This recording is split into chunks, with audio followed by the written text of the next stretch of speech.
according to the scientists today. Water vaporizes from the oceans and rivers, forming tiny clouds. The small clouds join together in the updrafts within a larger cloud increase. The updrafts closer to the center are stronger because they are protected from the cooling effects by the outer portion of the cloud. These updrafts cause the cloud body to grow vertically, so the cloud is stacked up.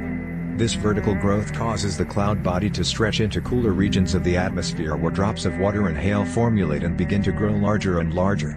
When these drops of water and hail become too heavy for the updrafts to support them, they begin to fall from the cloud as rain, hail, etc. from the atmosphere. p. 269 at Elements of Meteorology pages 141 to 142. Now, just for the sake of argument, let us see what the Muslim scientists used to formulate their understandings centuries ago based on the revelation of the Quran, revealed 1,400 years ago. Have you not seen how God makes the clouds move gently, then joins them together, then makes them into a stack, and then you see the rain come out of it?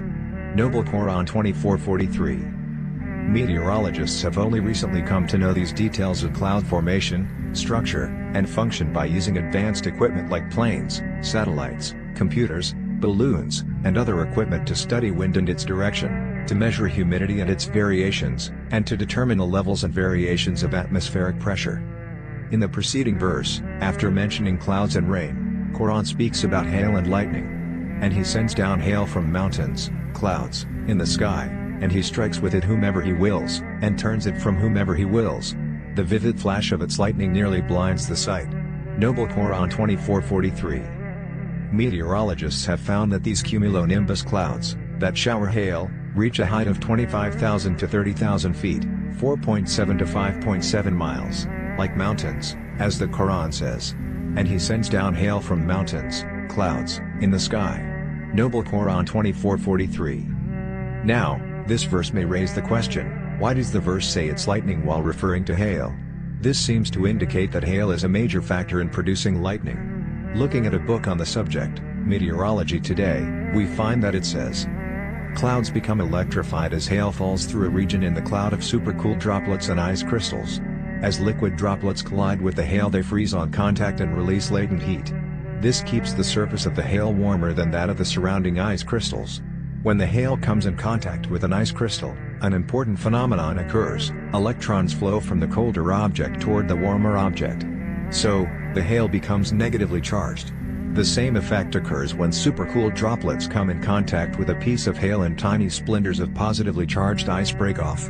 These lighter, positively charged particles are then carried to the upper part of the cloud by updrafts.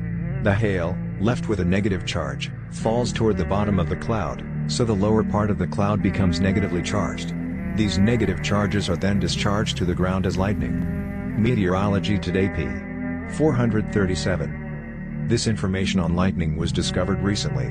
Until 1600 AD, Aristotle's ideas on meteorology were dominant in the non-Muslim countries. For example, he said that the atmosphere contains two kinds of exhalation, moist and dry. He also said that thunder is the sound of the collision of the dry exhalation with the neighboring clouds, and lightning is the inflaming and burning of the dry exhalation with a thin and faint fire.